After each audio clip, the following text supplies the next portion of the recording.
What is a weapon? In the dictionary, there are many definitions, but we all know that a weapon is a tool used to harm, while defending yourself, hunting, or as a deliberate attack. Weapons were a great help for the survival of the human species because they were used for hunting, so it made primitive man's living easier. Unfortunately, humans started to use these objects, weapons, not as a utility necessity to survival, but as some objects through which they could express their hatred and selfishness, behaviors created by the environment. Humanized weapons are objects that have a different utility, but may become or have become weapons. We're talking about knives, blades, hands, absolutely anything that can be used as a weapon. They're called humanized because only humans can transform them into weapons. Those objects wouldn't become weapons if society was based on intelligence and focused on education, which is not the case in the current system.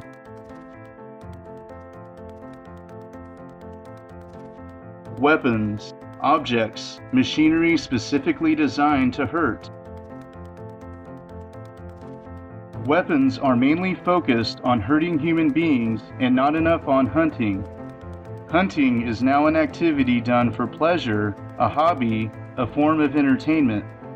Hunting isn't even necessary anymore because of the need for hunting is long gone. Some are used strictly to hurt other human beings. Guns, swords, bombs, rocket launchers, fighter planes, tanks, cannons, and other sophisticated weapons are focused on attacking other humans. People in charge of weapons business have invented a new term, self-defense weapons.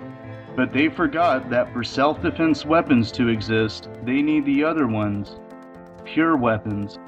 In fact, they are all weapons. The only difference is how they are used. Instead of eliminating those weapons, they invented others for self-defense. People have had the nerve to create national arms, weapons of mass destruction. These are weapons designed for countries to be used during potential conflict, and they continue to invest massively in the development of these objects, machines. How can you create such weapons when we share the same planet? Today, America has 300 submarines.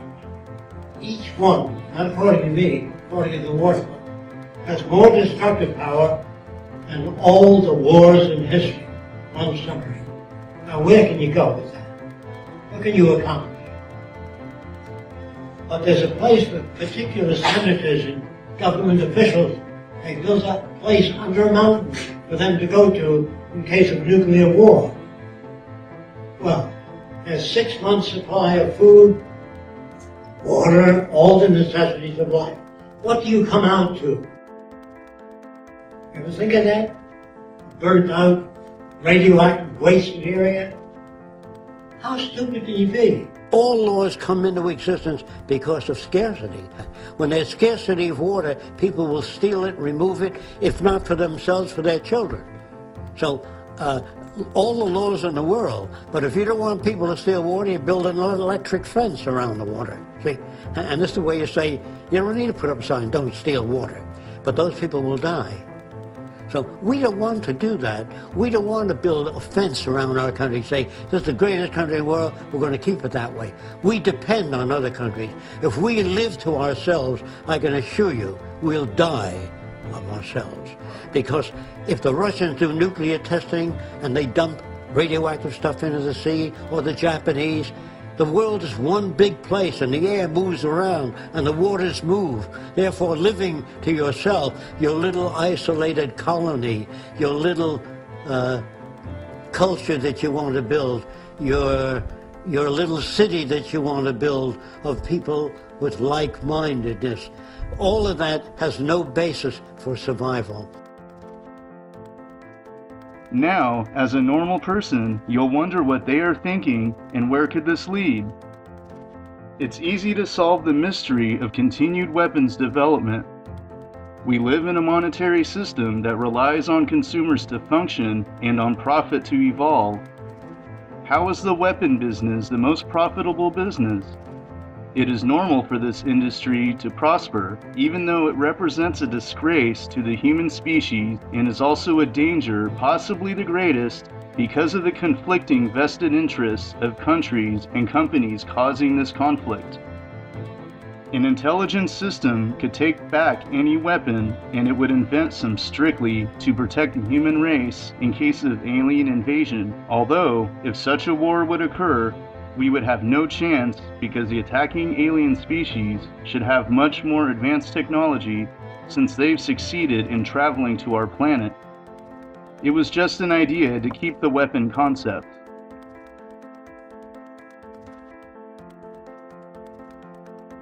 Do you think we can get rid of these nuclear arsenals, and how do we go about doing it? Well, you got to ask what they're for.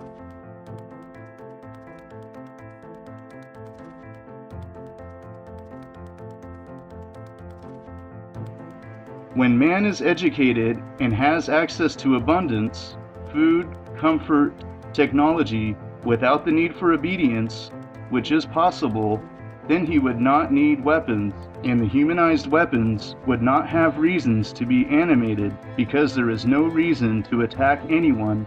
Instead of producing these weapons that have filled the planet in mass quantity causing extensive damage, it would be better to produce technology, machines that can save man from any work, from the desire to steal to commit murders. Instead of creating weapons of mass destruction, you can create weapons of mass creation.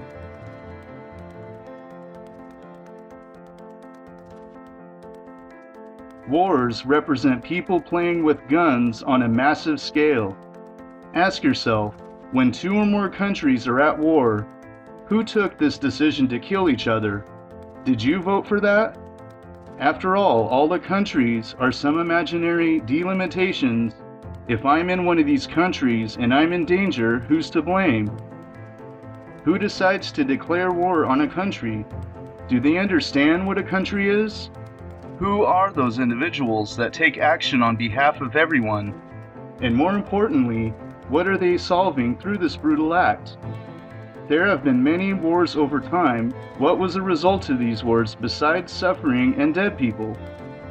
Ask yourself, what is the purpose of war, and why do we struggle to prevent them? War is a word which was invented when one territorial group of people took away other people's land.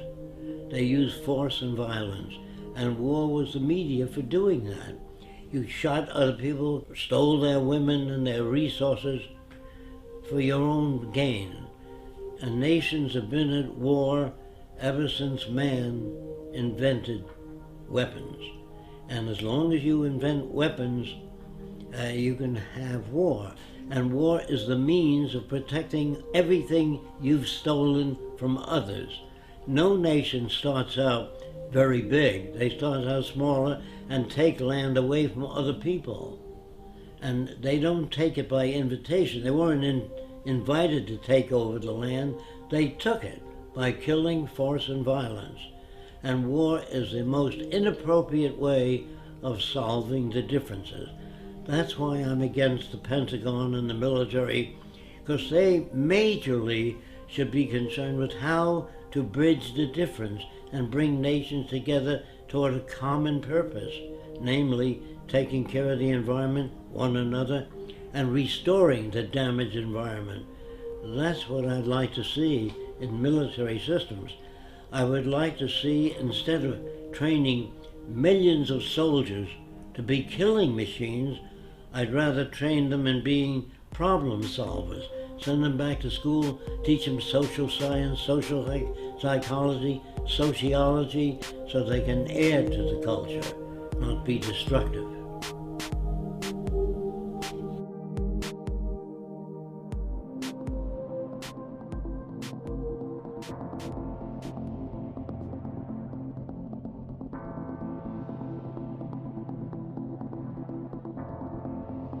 Again, Think of how different life would be if soldiers were taught to resolve social differences instead of how to kill.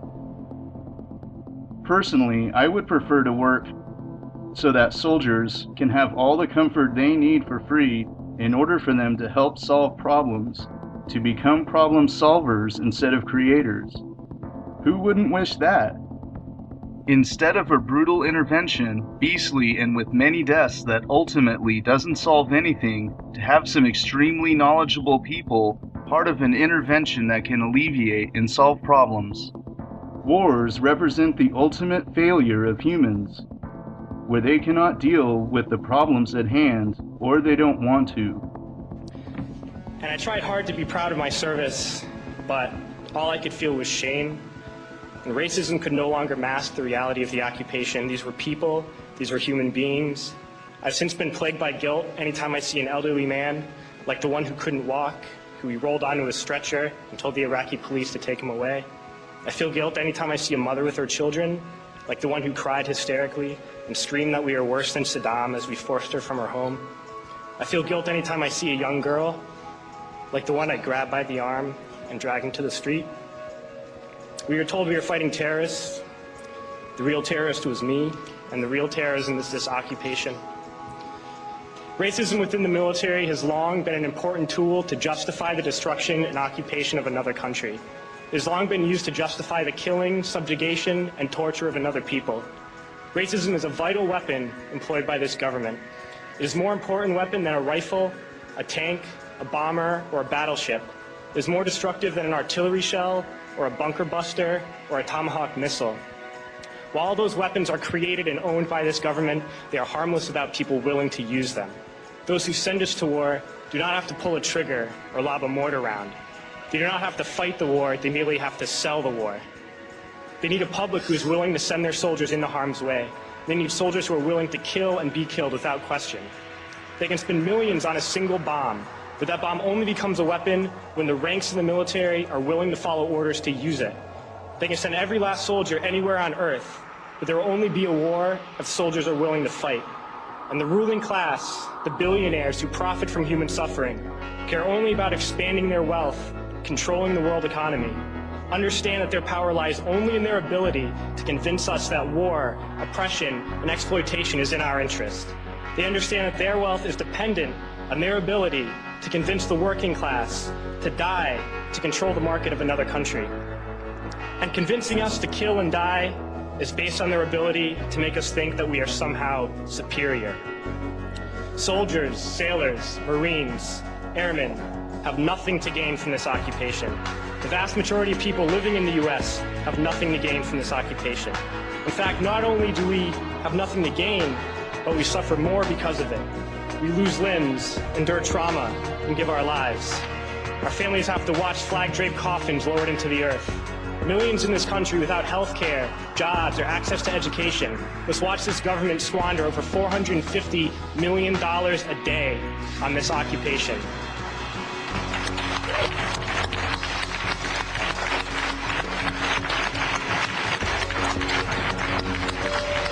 Poor and working people in this country are sent to kill poor and working people in another country to make the rich richer. And without racism, soldiers would realize that they have more in common with the Iraqi people than they do with the billionaires who send us to war.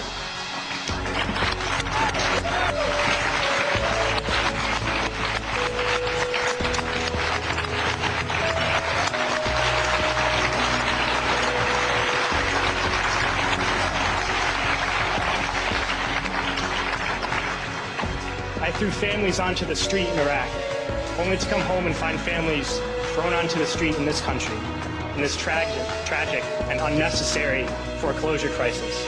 We need to wake up and realize that our real enemies are not in some distant land. They're not people whose names we don't know and cultures we don't understand. The enemy is people we know very well and people we can identify. The enemy is a system that wages war when it's profitable. The enemy is the CEOs who lay us off from our jobs when it's profitable. It's the insurance companies who deny us health care when it's profitable. It's the banks who take away our homes when it's profitable. Our enemy is not 5,000 miles away. They are right here at home. If we organize and fight with our sisters and brothers, we can stop this war, we can stop this government, and we can create a better world.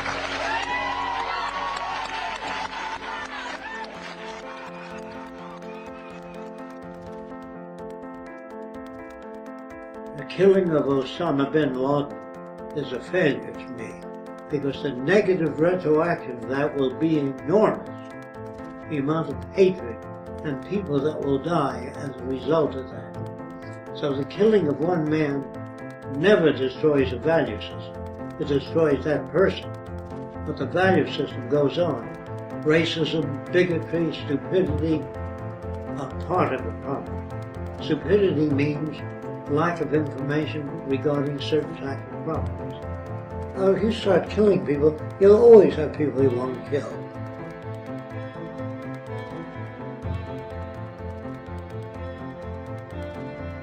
Police, they are the ones that keep our society under control. These human beings are following some laws, and they make you follow those laws too, without giving any explanation or asking themselves why are they doing this. Because, 1. Cops are directly in touch with the monetary system's citizens. 2. The language used is old and interpretable.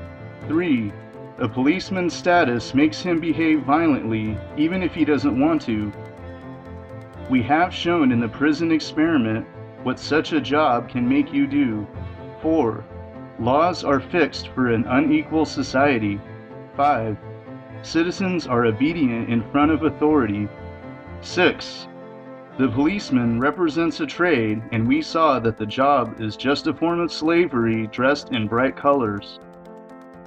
Practically, this job negatively affects everyone in a chaotic rhythm. The policeman may behave violently, he may misinterpret what you say. Today, if you are over 30 years and talk to a 12-year-old girl, you must be careful what you say because you may be misinterpreted and accused of pedophilia. And many people tend to be obedient to the authorities. With such an interpretable language, this system can't be beneficial even if the laws would be useful and accurate, which is not the case. Not to mention the corruption that is a direct result of the monetary system because money is made more important than anything else. If it is accepted that justice makes things right through punishment, why do situations like this still occur?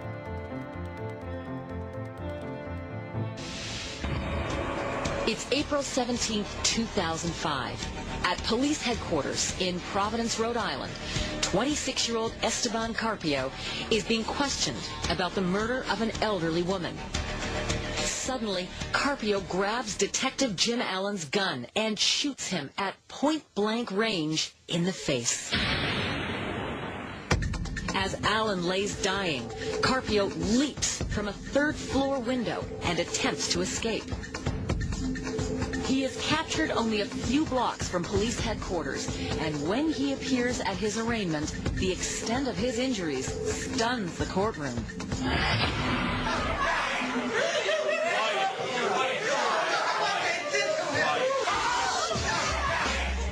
I was horrified when I saw this kid walk into the courtroom. I mean, I've seen those masks used before to keep people from spitting or biting the officers that are guarding them, but this wasn't for that. That's not the norm. You never see people come in with the mask. It's very rare. Whatever he might have done, whatever he was charged with, whatever the accusation, the mask is dehumanizing. It makes him look like an animal.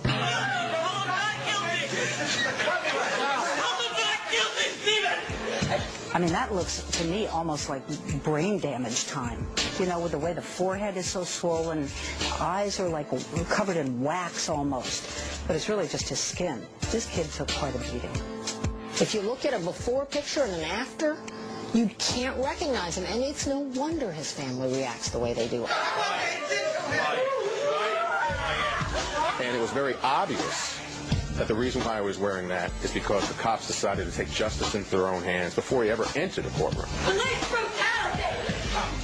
An investigation conducted by the FBI cleared police of any wrongdoing. The fact is, if you're adjudged to be a bad enough person, law enforcement has great latitude as to what sort of summary punishment they're going to inflict upon you.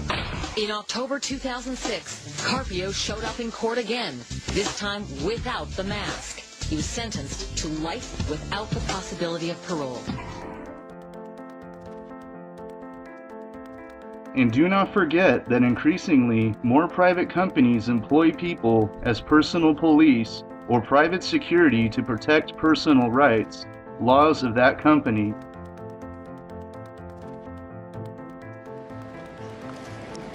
Okay, just one more time.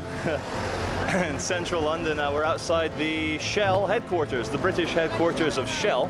And even before I started filming, the private security were very adamant that no filming would be allowed. So it's just one more example of a man standing on very public property with a camera, just being told what to do. And it's just that it starts to grate me, but they're only following orders. But what orders are they following?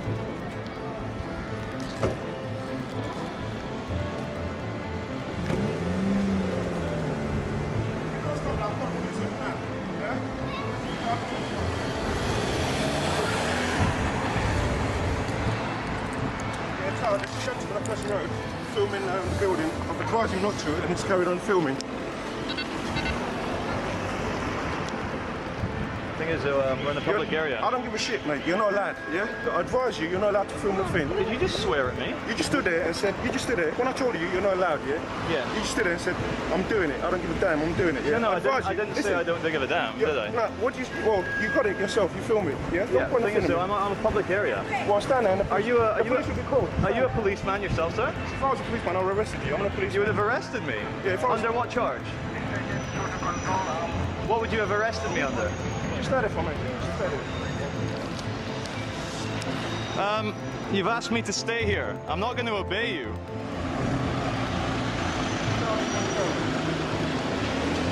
Ay.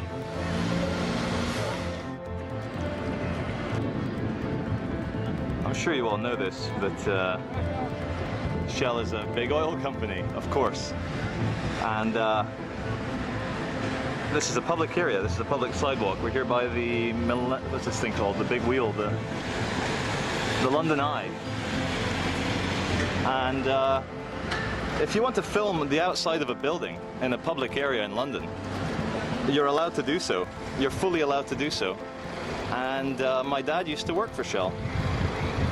Not that that's relevant to anything, but what's also relevant is that even before I took my camera out, he was trying to tell me what to do. Anyway, that's one of those new Mayor of London bikes, sponsored by Barclays, of course. You can't have a nice bike scheme without it being sponsored by a big bank.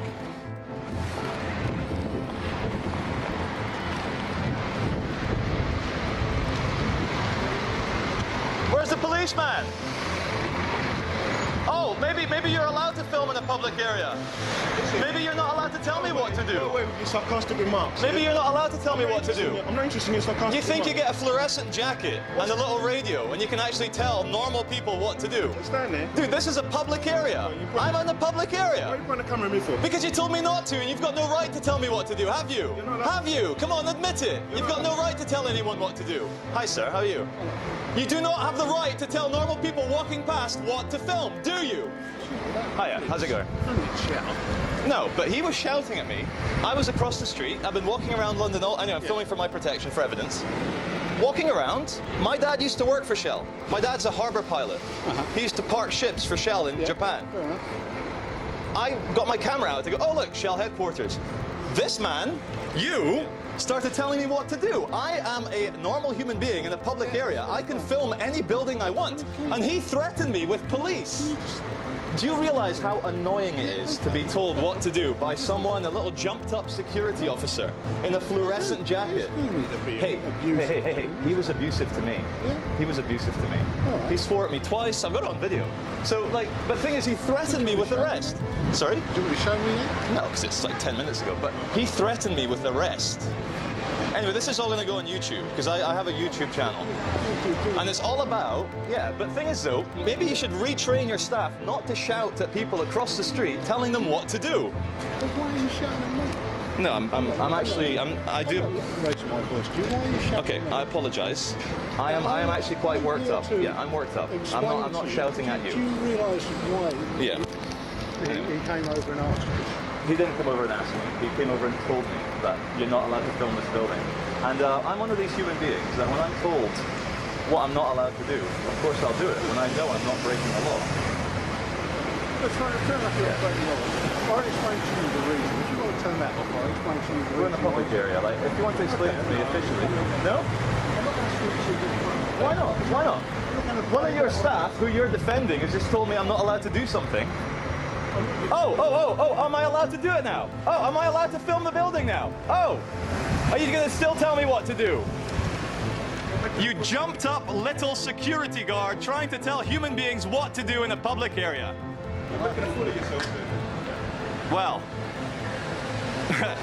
at least my salary isn't paid by an oil company. Anyway, good day to all of you.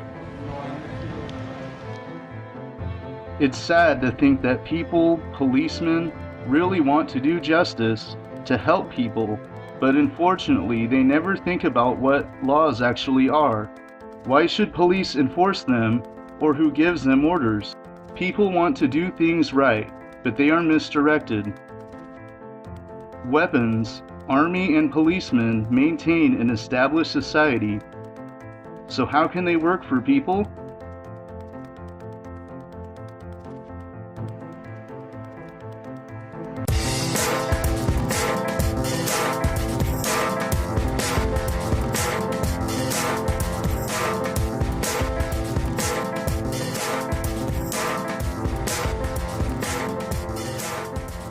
Weapons, army and policemen maintain an established society.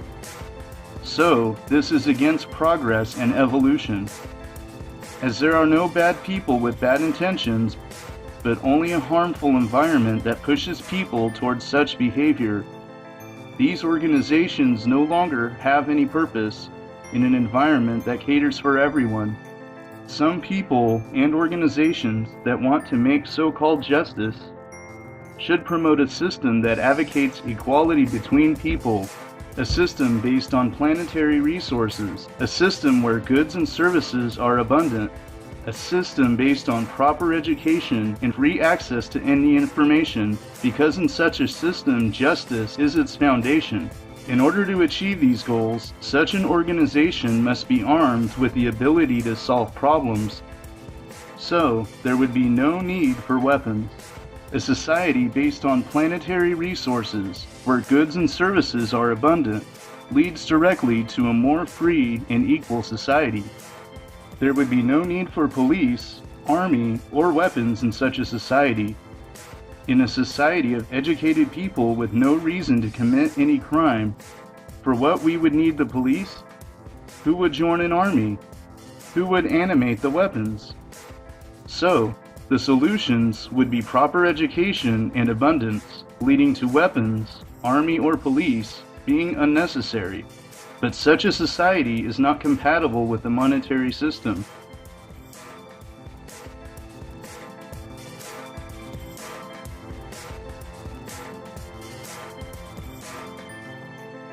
To the extent that we raise our children with artificial values, that will produce harm in the future.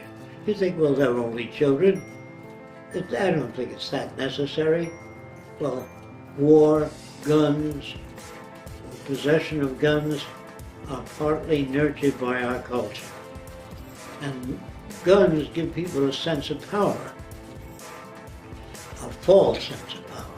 Real sense of power is delivery of information that's relevant to people.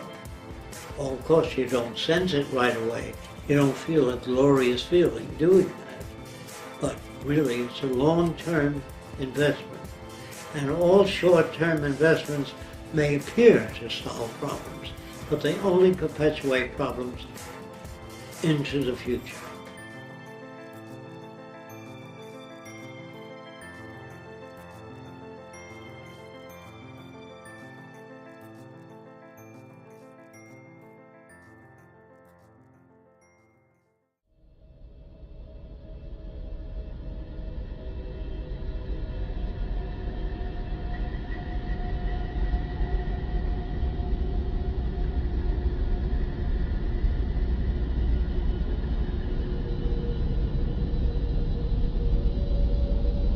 With so many scientific discoveries, it's amazing that people still do not realize that they are all from the same species and that they all live on the same planet. remembering the vast universe and what is a human being, it's sad that it takes a conflict within this species, the only one capable from what we know so far, to understand the universe. This conflict can be understood today through environmental influence, the way people learn through imitation, obedience to authority, etc. Study after study showing this should help in resolving these conflicts, but they don't.